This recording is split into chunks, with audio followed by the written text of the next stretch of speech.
Welcome to Horsefly Chronicles Radio with Julia and Philip Siracusa. Sponsored by Carnation. Airing live on United Public Radio Network on 105.3 and 107.7 FM in New Orleans. This show's opening has been produced, edited, narrated by Gwen Luckett at gluckett.com.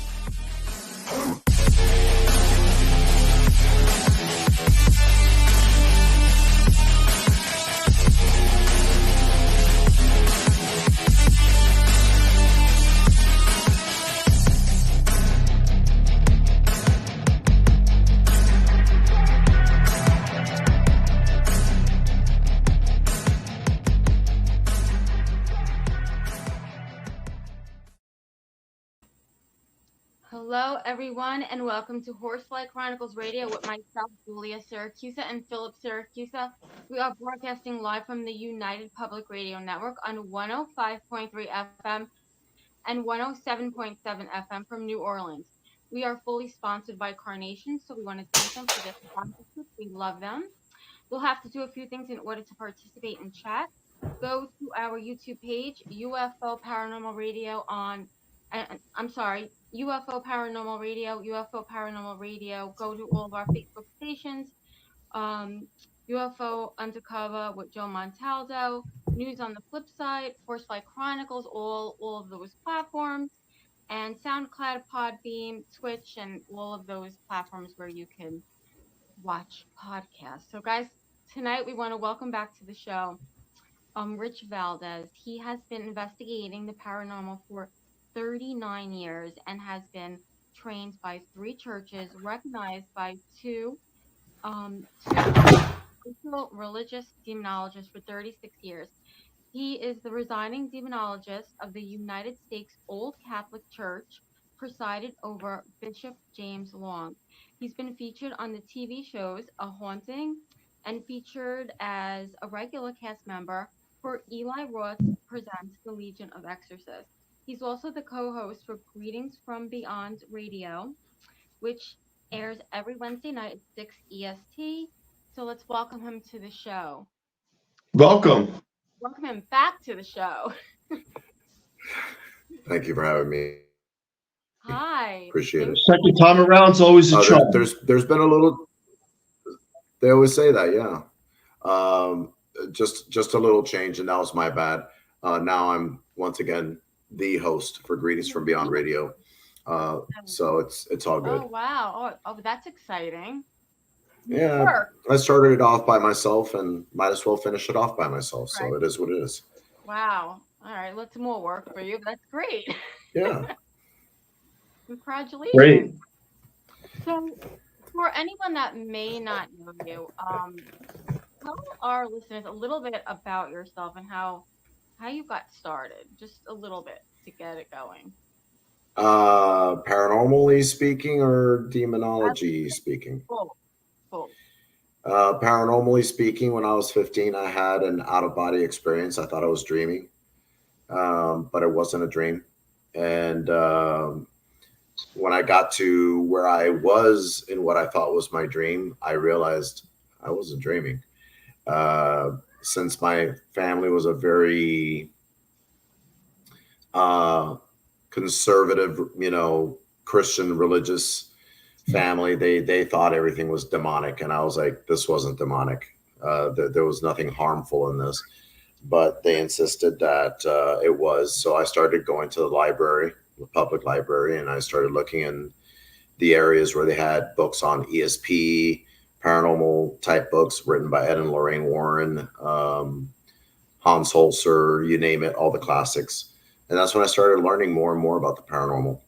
When about a month before I turned 18, my pastor actually approached me, and he said, Rich, since you were a kid and now going into adulthood, I've always noticed you've had a kinship for anything angels and demons and whatnot. I think you should study to be a demonologist. So I had never heard of the term. I asked him, what the hell's a demonologist? And he explained it to me. And he said, this is not something that you take lightly. This has to be a calling.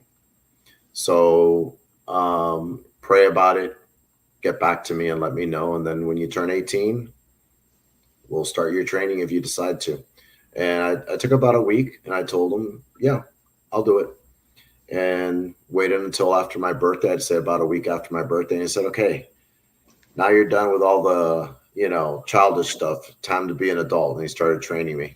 And I've been recognized for better part of 17, give or take 17 years with Jesus Fellowship Church as their resident demonologist. And then back in 2010, Bishop Long reached out to me. He knew of me and offered to train me to be a religious demonologist for the old Catholic faith, which I had yet to study. That took about 4 or 5 years, and I finally got recognized, and I'm now the resident demonologist for the United States Old Catholic Church. Wow. Okay. So, we had you on in January. What have you been up to since then? What have I not been up to? Basically, cases. The Paranormal Clergy Institute has been growing exponentially. It's to the extent now that I'm pretty much running 4 or 5 cases a day, having to check with the teams. And the way the Paranormal Clergy Institute works is that we get cases sent to the clergy. We post it out to the teams that work with us. Those teams actually go out and investigate on the behalf of the clergy. They report back what they find, if there is anything to capture. And then afterwards, we go from there, and we decide as clergy whether it's demonic or not. If it's not demonic, we leave it alone. We let the team handle it. If it's considered demonic, clergy comes in and takes over. Okay. We've always believed that the paranormal and theology have nothing to do with each other, and it should stay that way. But we also feel that in case a paranormal team does happen to come across something that is considered demonic, they're not trained to be theologists, clergy. So hand it over to clergy, let them take over. And that way, the complaints that we've heard for many, many years that teams or individuals that go to church and ask for help and the church turns them away, I applaud Bishop James Long for having come up with the concept and the idea of the Paranormal Clergy Institute, to where he doesn't turn anyone away. Wow. Okay. I like that. Yeah. That's what he does. That's why I've been with him for 14 years, and I'll continue to work for him. You've been doing this a while, and you're a great guest, and that's why we wanted to have you back on. And I'm interested in the work that you do. And, with today's day and age, all the horrific stuff going on around the world, I mean, it's just ridiculous. Yeah. Do you think it's part of this oppression of negative energy and possibly entities causing the effects of what people are doing and mass numbers? Well, I'm not one of those screaming demon, satanic kind of guys, but I think that the environment that we're living in nowadays, with social media pretty much controlling fads and whatever we call popular nowadays, is unfortunate. But yeah, it's taken over. It really has. And it's a shame, because there's so many people out there that are doing this all the time. And all you have to do is go on TikTok for a little bit, and you can see the influence that TikTok has. Someone does something ridiculous on video, and they get 100,000 hits. Someone puts something meaningful on TikTok, and you're lucky if you get up to the 40s. Yep. Horrible. Yeah. It's true. And I see where that's changed. And, I remember hearing way back in the day the devil will control the airwaves. I remember hearing that back in the 80s, that this was going to happen. And it's a far reach, and I can see what you're saying is true, and it is happening in a way where people are getting likes and views for the most ridiculous things, and some of these things are just bizarre. And you say, why? What is mankind turning into? And then I look at, I'm a paranormal investigator. Yeah. I'm not a demonologist, but I know they do exist. And I'm saying, is it the presence of all this negative oppression taking effects right now? You know, I mean, on top of everything else going on around the world with the climate destructions and that are just ridiculous. And you look at the time and frame that we live in, and unless you live under a rock, you can see what's happening with the earth itself. Yeah. And there's a shift happening. I mean, what was a month ago? We had a minor earthquake in Pennsylvania in the Northeast. Where'd that come from? And you know, people tend to give a lot of energy to end time events and whatnot. Right. There's still, having researched, especially Revelations, there's still a lot of prophecies that need to take place before the end times. Where I'm not saying we're not close, we are, but I wouldn't say we're there yet, just yet. Yeah. And I think a lot of what's going on nowadays is people are just going about their lives with reckless abandon. They're not really thinking about the consequences of the things they say, the things they do. The influence is predominantly, it's quick gratification nowadays. Yeah. People just want, I call it the fast food generation. Yeah, I want a number one and a Diet Coke, just so that you don't feel that guilty as you're eating your number one or number two on the menu. But in reality, you're still harming your body. And the inundation of all this self-gratification, social media, you need to entertain me now, or I'm going to go watch someone else and you'll lose ratings. People are placing way too much emphasis on ratings and not enough on quantity versus quality.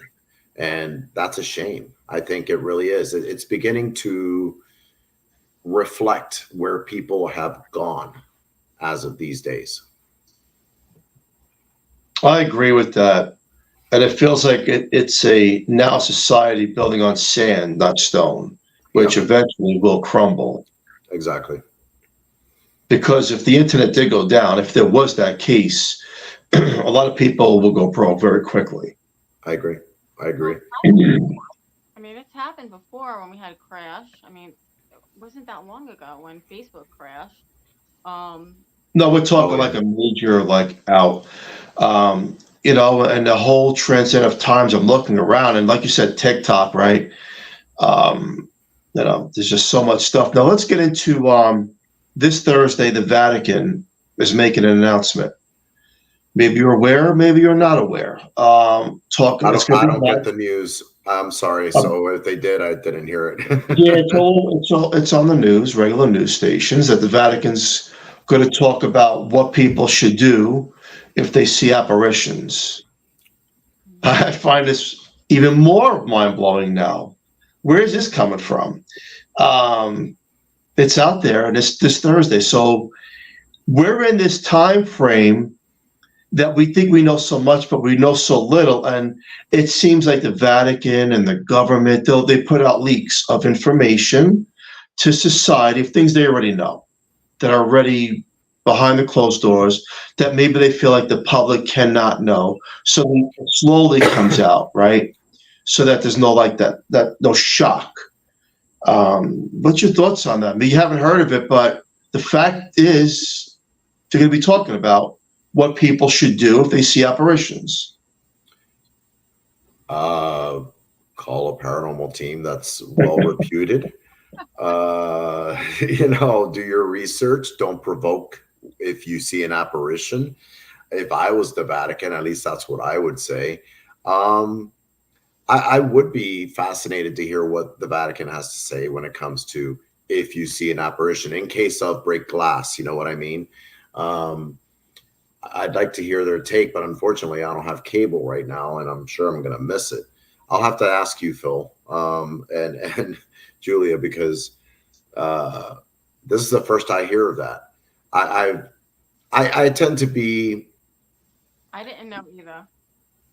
Yeah, this is the first I hear of it. To be honest with you, to answer the rest of your question, when it comes to the Vatican religion, let's just say religion, all around religion.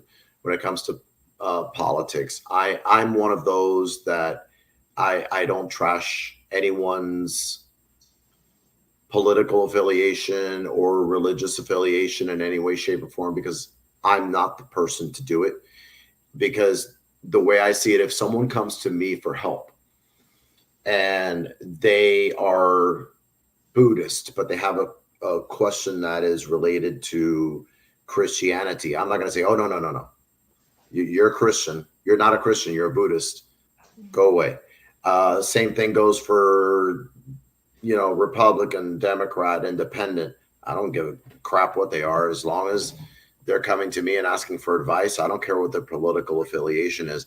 What I think has made and put a huge magnifying glass on all these subject matters, which we did not have back in the 60s, 70s, and 80s, because I was born in 1969, was social media as it is nowadays. Nowadays, all you got to do is pick up a phone and you got your news. That's it. I remember back in the day, you had to run home after playing football with your friends and drinking water out of the water hose, which is not allowed. And it's really, oh, no, don't do that. We did it. We all did it, but we're still here. We're still here. Work the antennas that you use with, they call them rabbit ears, but we were so poor, I actually used clothes hangers. And, just so I could get a good signal for NBC or ABC or CBS, because there weren't like how many channels are out there? 5,000 channels, something like that. We didn't get that. I remember when my friend first got cable, and it was on TV. Does anyone remember that? On TV, and it was amazing. That. Yeah, I remember WHT. That was back in the 70s. If you had money, you had that. That was like a little converter. If you had money, you had WHT. I remember that. But listen, I was born in 67. I drank out of a garden hose. We're Generation X. Obviously, we survived things that people will never even think about surviving today if they had to go back in our day and age, with the landline, with the cord, and you get the rotary phones and all that stuff. So, oh yeah, I hear you. And I see the way it's all changing now. And it's interesting and scary at the same time, because people don't care. There's no fear anymore into what people do. And it makes me think, knowing as a paranormal investigator, the possibilities. Okay, I could tell anybody, look, this stuff is real. Plain and simple. I can't explain everything. Nobody has all the answers. We're not God, but it's real. That's what we do know. Yeah. There are negative entities. There's negative oppression. There's also good spirits, of course. Yeah. It goes along with intent and the location and all that other stuff, but we do know that it's real. And now the land, I feel like the land is so much chaos going on around the lands, especially the United States, that it's a free-for-all. And in one aspect, it's become like, look, New York City, they're punching people in the face for fun now to get views. Oh, yeah. That's they've been doing that for actually, 16 years. It's become, it started, come to find out, where kids would just record this just for fun. They'd go to the homeless camps and they would actually punch a homeless person in the face, even beat them to death, and record it and put it on YouTube. So wow. It's I hate to say it, but it's almost like, where's the soul?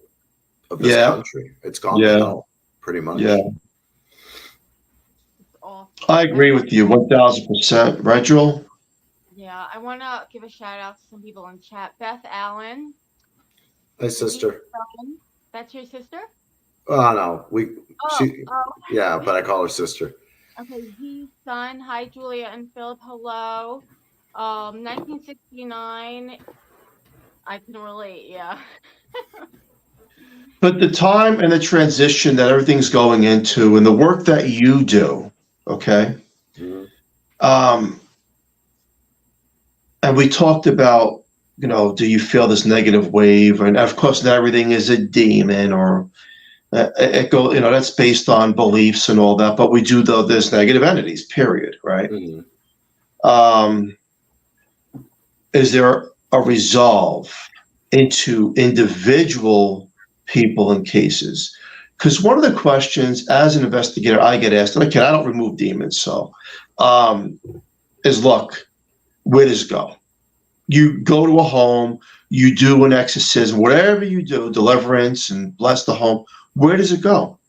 Yeah. Where does it go? Does it go to a make-believe land because you believe that that's where it's going? Or does it actually go somewhere where the person is free of that particular hold? There's a scripture in the Bible that speaks of when a demonic spirit is exorcised or removed from its host.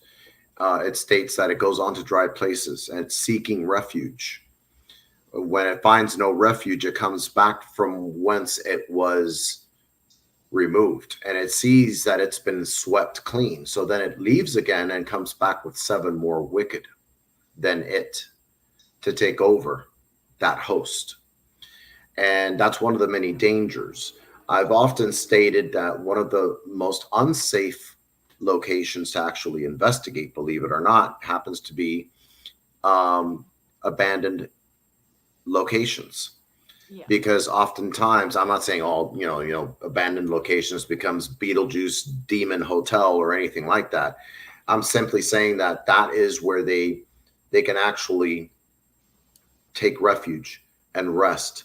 And oftentimes people seem to be like, oh, it's abandoned, whatever. It's a spirit of whoever died here. They hung here. They killed themselves here. Oftentimes, those abandoned locations become a breeding ground. They can, I'm not saying all of them, they can become where they go to. And oftentimes that's why there's attacks that happen in abandoned locations.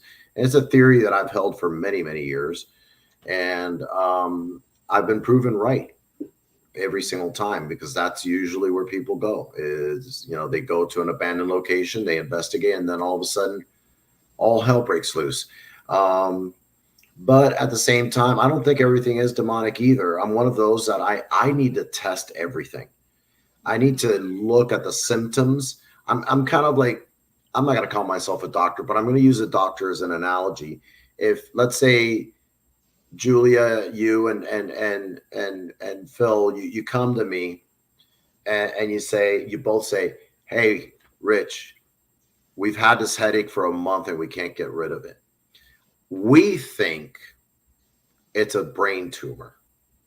And I'm like, okay, well, why don't we run some tests and find out? I want to send you out for a CT scan and this and that. And the two of you immediately, you've already convinced yourselves it's not anything. It's just this, it's a brain tumor. I'm like, well, let's make sure. You're just assuming. And you know what they say about people that assume, right? So I keep suggesting this and you keep saying, no. You either agree that it's a brain tumor or not. Well, if you're going to be like that, I can't tell you it's a brain tumor because you're not letting me give you those tests that I need to do. And then you leave me and you go to like 50 other doctors until you find that one quack that says, yeah, you got a brain tumor. All right, let's do operation. Next thing you know, you're both dead on the table. Or I'm sorry, unalive. That's yet another word we can't use on the air anymore. We can't use the D word anymore. So I have to say unalive. Mm-hmm. No, you're right. We have to play psychiatrist. you have to play doctor, and you're absolutely right about that. It's funny because I always say that. 'Cause we have four boys, and they would always fight, and we live in a haunted house, and I would always say, you have to play psychiatrist. Like, are they fighting because, well, they're boys and they fight, or is it something else? You have to really dig deep into that, and it's not always easy to do. Depending on what may be in your home, if it's a negative entity, and if you have two teenage boys, that, come on, we've all been teenagers at one time. Your hormones are raging and going everywhere. You one minute you're happy, the next minute you're ticked off at the world. Yeah.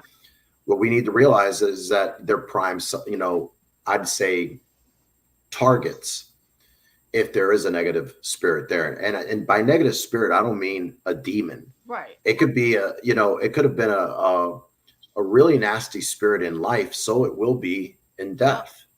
And they like to push your buttons. So we have to always be aware of our surroundings and exactly what's happening at all times. But how do we know that?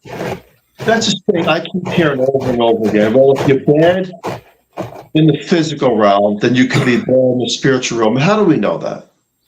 Depending on your faith, and I don't know what both your faith is, but what I would do with the permission of whoever I'm coming in to help, if I know they are of the Christian faith, I will actually do what is called testing the spirits.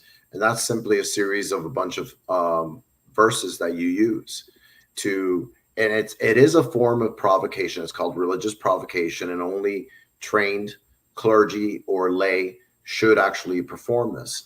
You yourselves, you could do this too, say, look, why don't we just test this? You can do the Our Father prayer, the St. Michael's prayer. You can do Psalms 23. It doesn't matter what you do. But if you notice that things are picking up, lights are flashing, you may want to stop, because you know that what you're dealing with is no longer human. It's inhuman. We know that.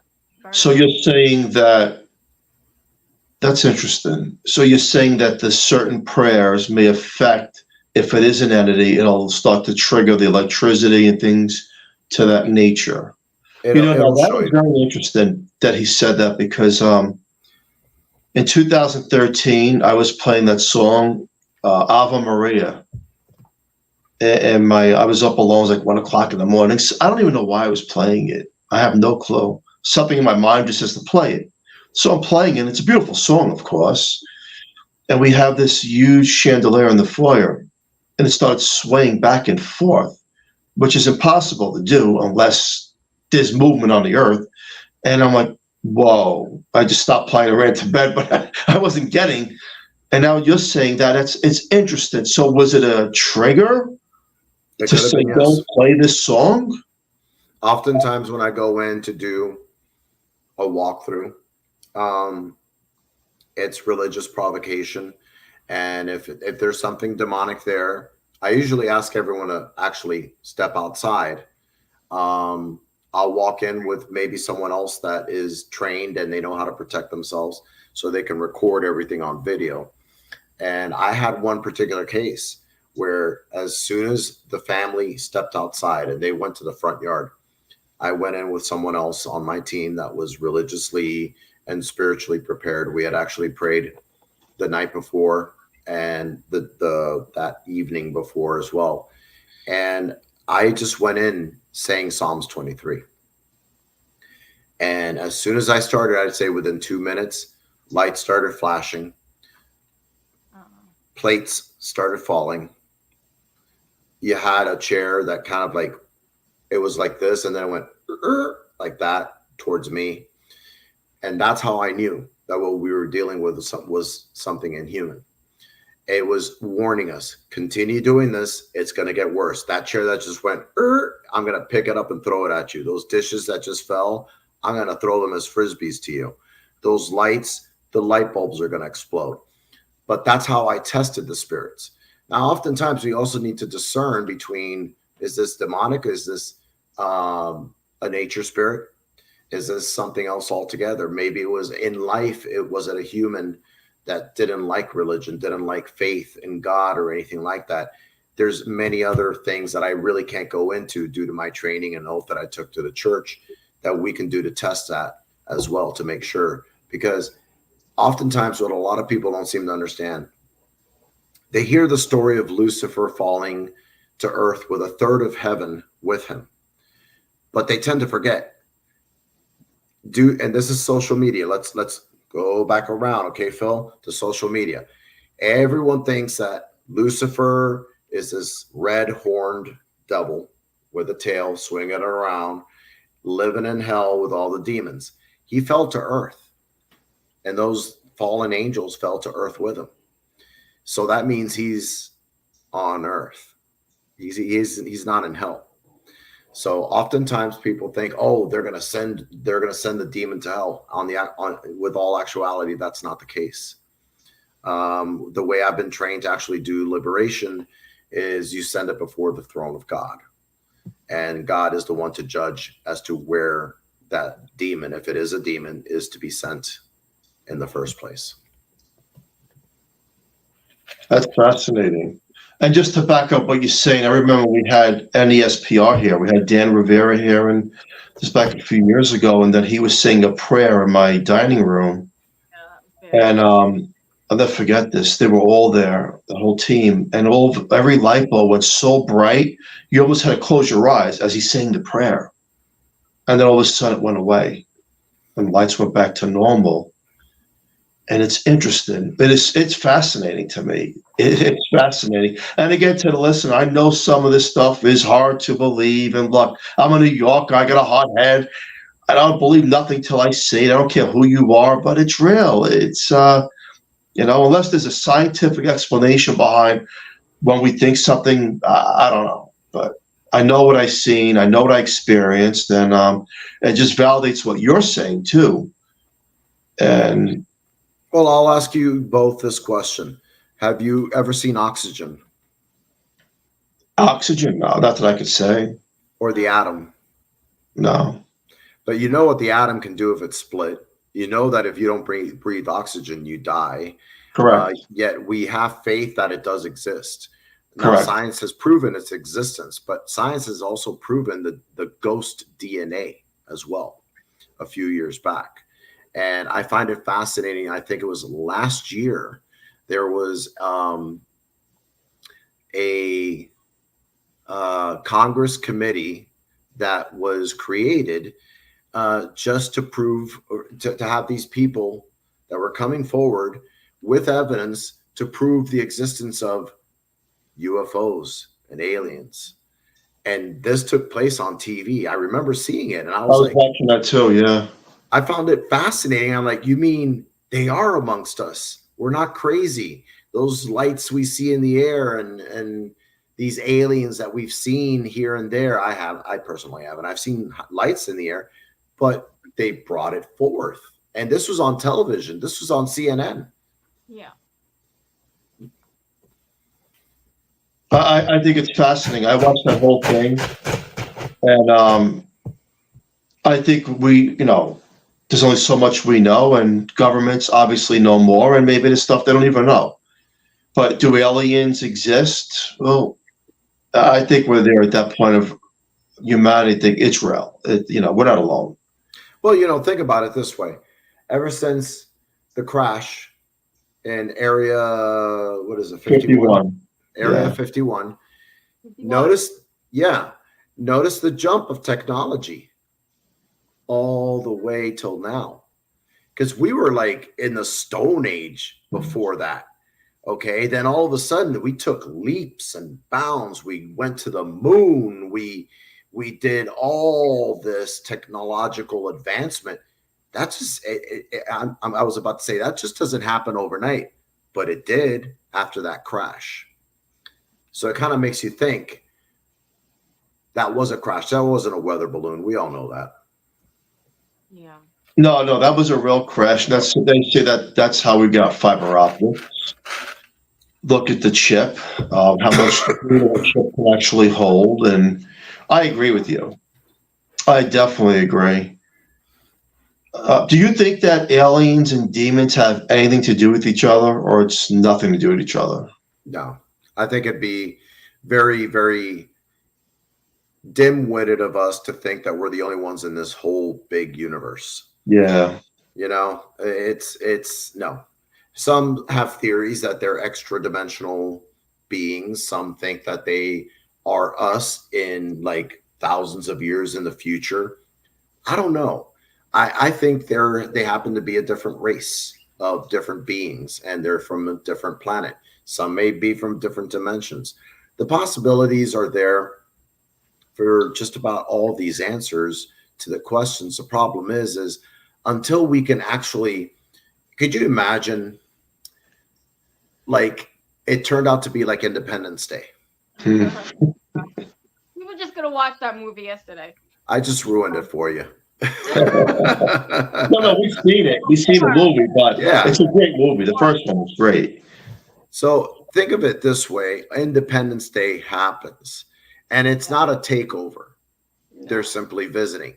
But think of how many people are going to actually look at these aliens and what they really look like, and they're going to be afraid of them because they're different from us.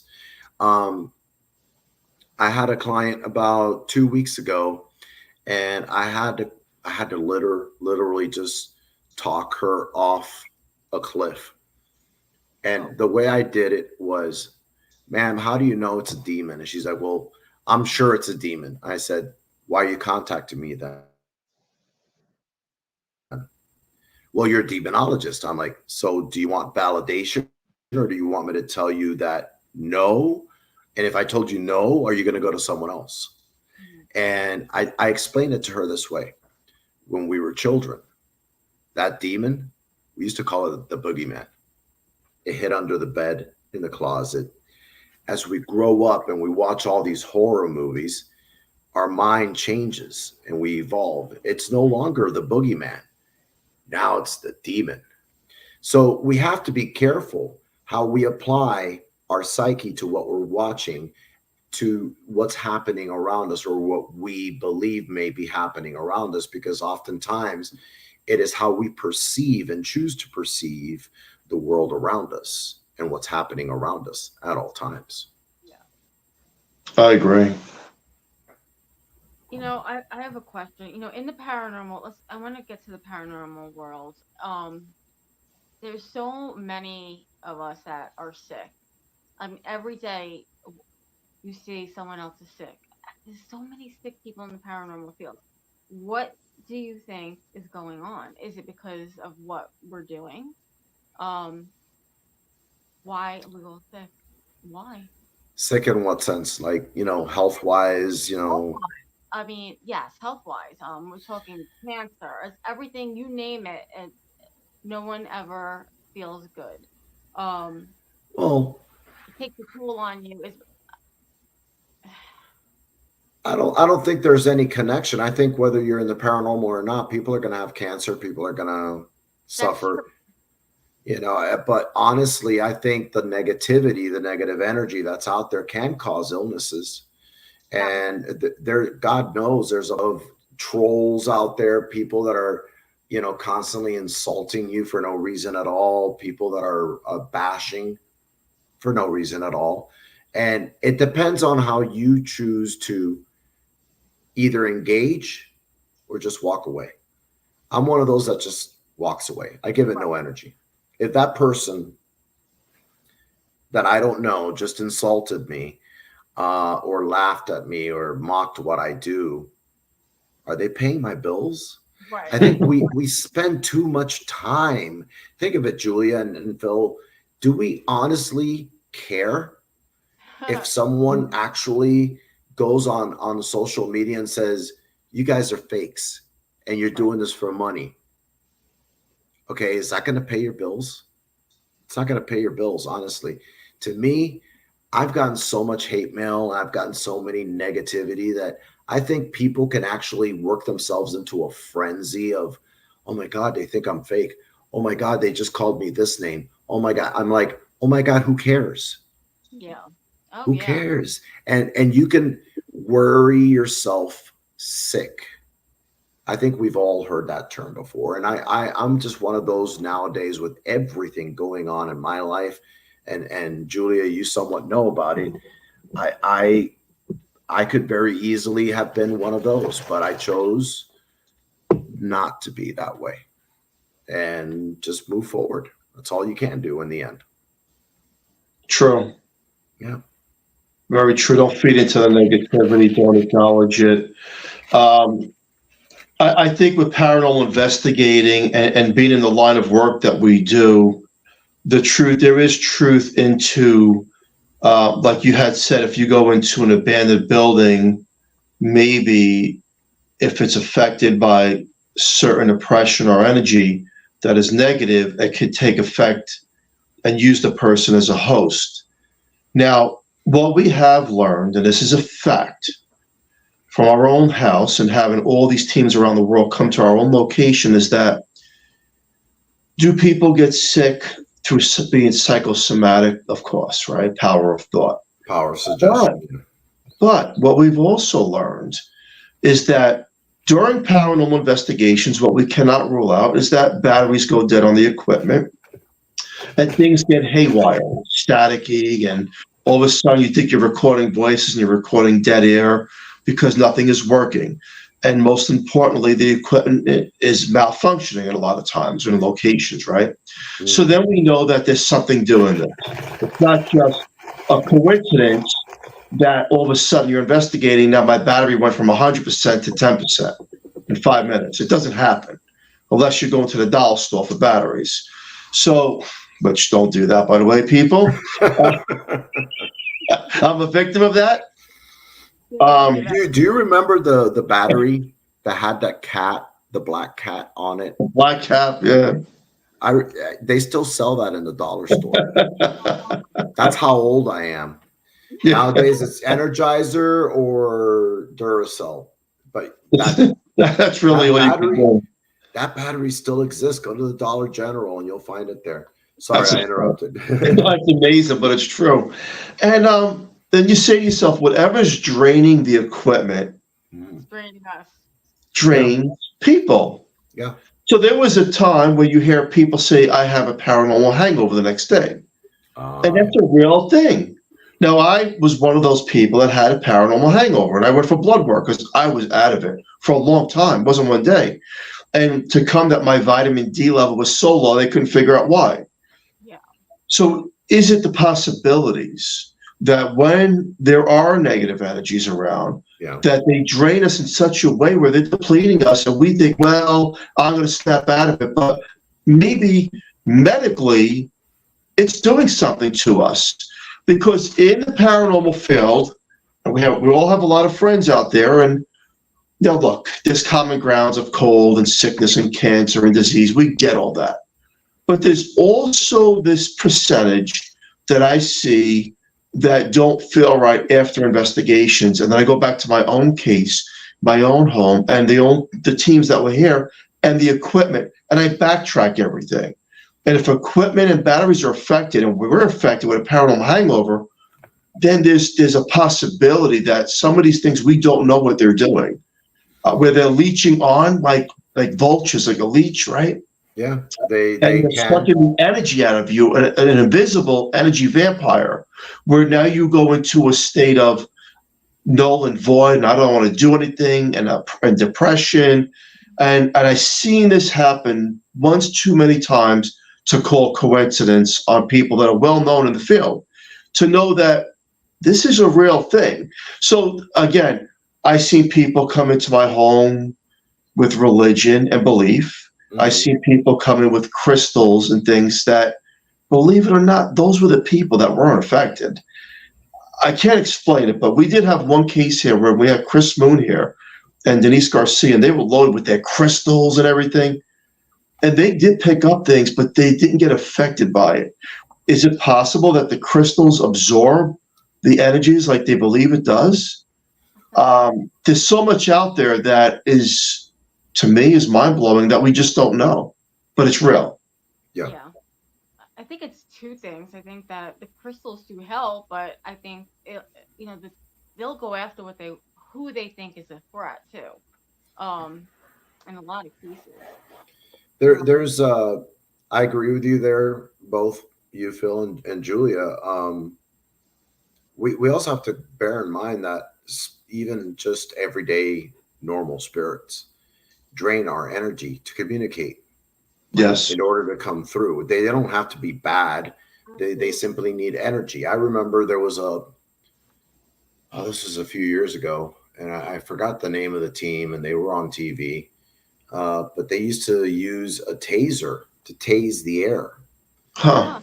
And to electrify the air. And, you know, I was thinking to myself, that's an interesting theory. And then I started listening to psychic mediums that said, I wish people would stop bringing tasers because they're actually hurting the spirits. I'm thinking to myself, they're already dead. How can you hurt them? But I also heard another theory that using infrared hurts them, that you're better off with the multispectrum instead. Okay. How do you hurt something that doesn't exist and only exists through the third eye? That's what I'm saying. I think that no matter what, you're going to have different theories, different people that believe different things. You have to go with what your gut tells you. If you hear, let's say right now, Phil, you heard for the first time, tasing the air is the worst thing you can do. It's going to hurt a spirit. But technically, scientifically speaking, aren't you ionizing the air, making it more electrifying so that spirits can come through? Were we not using EMF pumps not too long ago to put out EMF radiation so that spirits could come through? Then someone else says, oh, no, that hurts the spirits. I'm like, wait a minute. So what does and doesn't hurt spirits? Are we spirits ourselves? We don't know. But until I hear it in an EVP, or I have a spirit standing in front of me saying, yo, stop tasing the air. Every time you do that, it hurts me. I think we should try to do that just so that we can. You have to remember there's a layer. We're on one side, they're on the other side. It's time to break through the layer. They're always, when we get these glimpses of spirits, it's a glimmer. It's like we're catching a glimpse of them in our dimension. But how many times have we been the spirits to them showing up in their world, and we freak them out? Like then the movie what? The Others. Exactly. I love using that example because that is exactly the way I see it. Absolutely. I agree with that one. It kind of reminds me of that movie, The Entity. That was a 70s movie, and they tried to freeze the spirit. With Barbara Hershey. Yeah. That was a real story. I know. That was horrible. That was a true story. That poor woman died. She never got the help she needed. Yeah. And she went on for, I think, 30 more years of those attacks and died alone, still being attacked.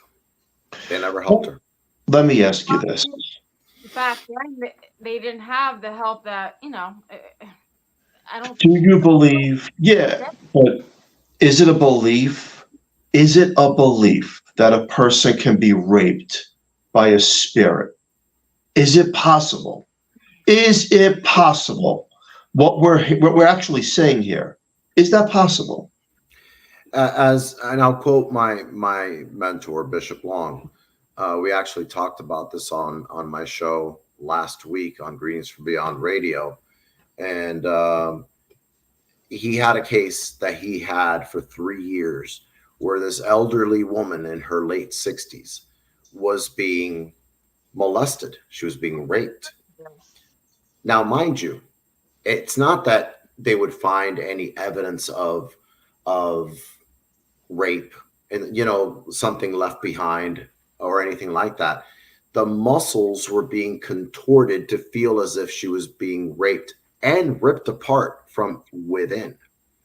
So the act that we tend to immediately equate to, oh, this is rape, I'm being violated, because what happens is you're in a sleep paralysis of sorts, and you can't move, you can't defend yourself. But what was happening to this elderly woman was while she was wide awake. So oftentimes what people call incubus, succubus, they're both one and the same. It's just that they adapt. But the act that they're doing may seem sexual to us, but it really isn't. There isn't any evidence that there's been any type of exchange, sexual exchange. It actually ends up being very hurtful. This woman, thank God, towards the end of her life, I think the last year of her life, she was the raping or that happened or that stopped. But she did suffer a lot for 3 years. And what they would find is the doctors could not explain. According to what Bishop Long told me, it looked like someone took a serrated knife into that area and just back and forth until they sliced her up. Oh God. That's not sex to me. No. But I think it's just one of those things that we're never really going to understand. It's like we get more questions than answers. I'm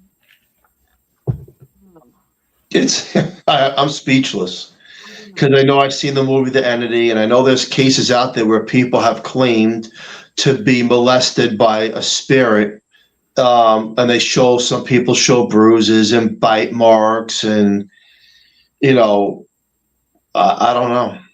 I guess it's possible, because if we know that you can get scratched by a spirit, I've seen people get scratched right in front of my very eyes, and I can't debunk that. I don't have an explanation for that one, So if that's possible, right, then what else is possible? And then maybe it is possible that what Bishop Long is saying is true, and that other people have said that these are true. Some of these cases are authentic.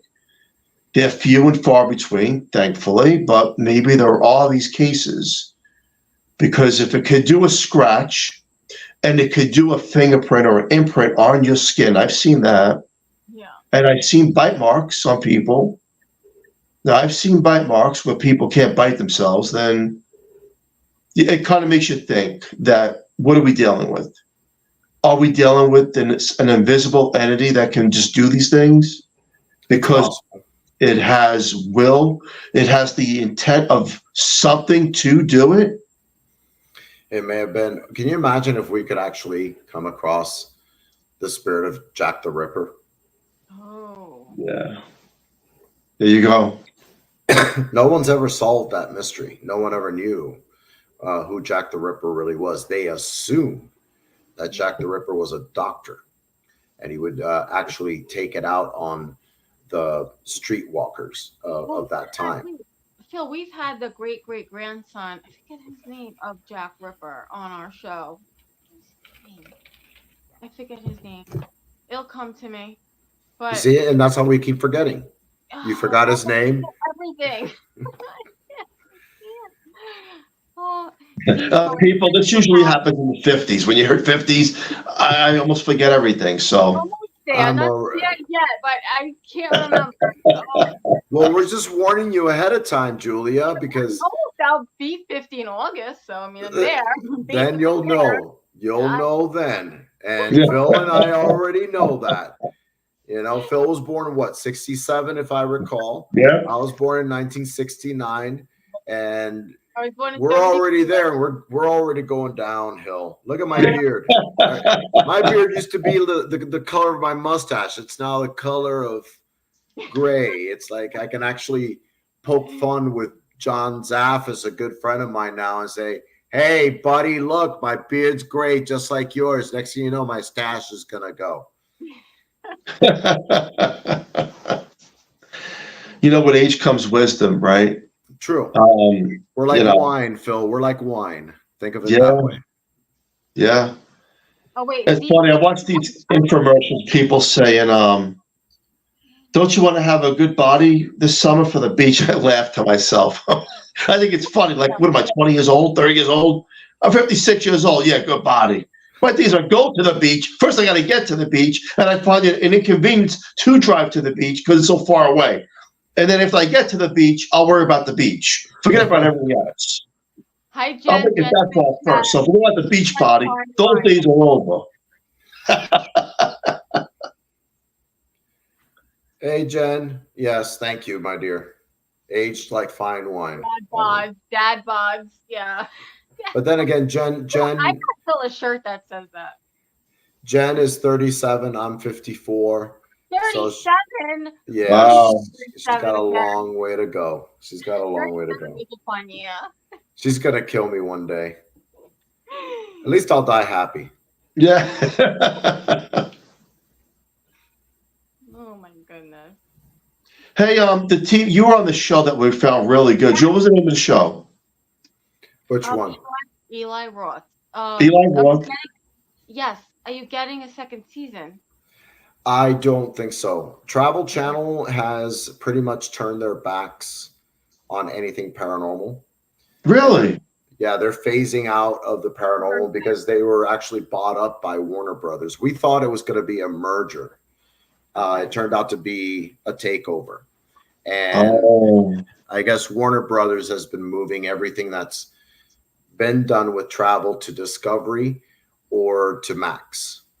So we have yet to hear, because that every producer, executive producer, everyone that used to work for travel was fired. Really? Yeah, we don't know who's gonna. Yeah, they may start over again. They may not. I haven't heard anything yet, but I'm always open for. I'd love to do a paranormal show instead of just being up there as a theologian talking about demons and possession, which I have plenty of stories of, but my first passion really was paranormal investigating. So I'm always open to paranormal shows as well. Yeah. Where are all the shows going to? What platform? They're Discovery? either in Discovery Plus or Max. Or Max. So, yeah. It used to be HBO Max. They turned it into Max now. So if you want to see it, just go to the Discovery, or is it Travel, and everything there's paranormal. You'll find it there. I have to say that it's not just paranormal, but every show that is coming on, they're not coming back. It's like you get one season and that's it. Yeah, because they're phasing out. Yeah. Oh, yeah. Even the show we watched a year or two ago, Jill, 30 Days. What was it? 30 Days. 30 Days Haunted. Yeah. That's on Netflix, though. Yeah, the Netflix. Yeah, but it's That was still on Netflix. it was good. We loved it. It didn't come back. I mean, here's the thing. The trend I've noticed as of late is that a lot of these shows are going to live stream platforms. So you have in Hulu, great show, by the way, Living for the Dead, great cast, great people, great investigators. My hat's off to them, even though I don't have a hat right now, but you know what I mean. Mm-hmm. You have a grand majority of all the other shows, like in Netflix, you had 28 Days Haunted. Yeah. In Tubi, you have Nick Groff's show. What is it? Death Eater or Death Walker, something like that. There's all these shows. Amazon has a plethora of all these paranormal shows. So all these live platforms are beginning to take over nowadays, in where, all the cable channels are beginning to drop all the paranormal shows. Oh, yeah. Gotcha. Well, I'll tell you what, if you ever get picked up again on the show, I need to be on one of those shows, and I'll tell you why. You're going to have the hardcore Italian guy, right? Saying, oh, you're possessed? Show me you're possessed. Now, show me. Like, you're going to see the real true Italian from New York come out, and then there's going to be you doing whatever you do. And I think it's going to be the most entertaining thing, because I want to get to the bottom of it. Like, I really want to see what the hell's going on over there. And then here comes the other aspects, and let's get to it. Let's get to the bottom, because guess what? If I don't see it, I don't believe it. That's just the way I am. But paranormal phenomenon does exist, people. So Phil, when I drag your body out after you go in there and say, prove it to me, and I have to drag your body out and then close the door behind me and then go back in and help the person, and you have the paramedics helping you, I'll come back and I'll tell you what happened, and I'll fill you in. Oh man, this is great. Hey, listen, the hour went quick already, but It Like you always said, does with us. really fast. Oh, did we go quiet? No. Okay. Yeah, I just broke up over here, but yeah, we're at the end. Yeah. So where can everybody find you? And what do you have coming up next? To be honest with you, next week we're doing chapter 3 of Trinity Paranormal Investigators of Long Island. They've been working a cold case for 5.5 years on Greetings from Beyond Radio. We've been following along, and we've been having everyone join in. You can follow us on Greetings from Beyond Radio on YouTube. Just subscribe and join in. We're actually getting a lot of people helping, and also everything Rich Valdes Demonologist. That's my fan page. You can find me there as well. So we're just about everywhere right now. The only things that I'm working on is Greetings from Beyond Radio, and I'm looking into starting a documentary sooner or later with a few people. Hey, it might be you guys. I may have to go over there and pay a visit to your house. You know, where do you live? What state are you in? I'm in the state of Florida. I'm in Miami. Oh, okay. So we're in Pennsylvania. I think that'd be interesting. I think I'm going to go to Gettysburg Bash this year. Did I just pass Gettysburg? Did I just pass? No, I think it's in late July, Gettysburg Bash. But I may just be going as a patron and saying hello to 90% of the people that are in there and that I know. So that's about it. I'm not going to be going in as talent or anything like that. I just want to go in incognito.